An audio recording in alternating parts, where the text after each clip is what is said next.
it's always my preference to do some sort of trigger point release, self massage type of release through a muscle group before we try to work it or lengthen it. So for this one, you're going to want something like a yoga block. A block of wood could work. A banister rail will work. You'll see what I mean in a minute. A book could even work.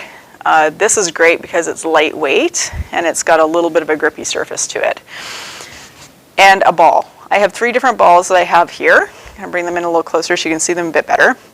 I have a little nubbiny, hard self-massage trigger point release ball. I have a racket ball.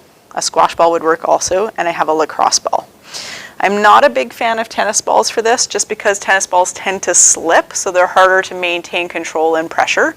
But these other balls will work. So I'm going to give you a big overhead view and then we're going to come in a little bit closer. So my favorite is actually the racket ball. So we're going to take our racket ball and we're going to find the crease of our hip. So I've got my little running skirt on here today, which does have shorts underneath. But this is the crease of my hip here. Right? A little hard to see with the lighting, but if I come in a little closer, there's my hip crease.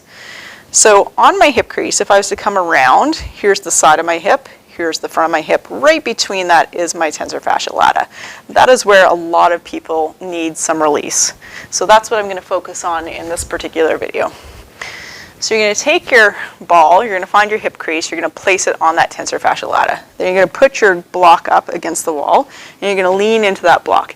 Now the reason for the block is that it clears the upper body to be able to move more easily, which is really important to be able to find the right spot and to be able to manipulate the situation. So as you can see, I'm adjusting a little bit. Now I'm going to roll that ball a wee bit until I find a spot that makes me go, ooh, yeah, that's a spot. Now you might notice that I'm putting all of my weight almost entirely on my left leg. My right leg is very relaxed and loose, though my foot is on the ground. You don't want to be holding the foot up. It should be down. But the knee is relaxed and slightly bent. So once I find my spot, which I have found now, I'm just going to lean into it and I'm going to gently waggle my knee in and out and in and out, maybe for about 10 or 20 repetitions. And then I can find another spot perhaps, which you're going to want to lift your hip away from the wall, going to want to lift your hip away from something like that. Better grammar.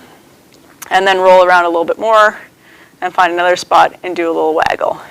And sometimes you might even explore back here and behind the hip. That's not the hip flexor, but those muscles can be tight as well. So you would do each little spot that you find for about 10 or 20, maybe 30 knee waggles, and then that.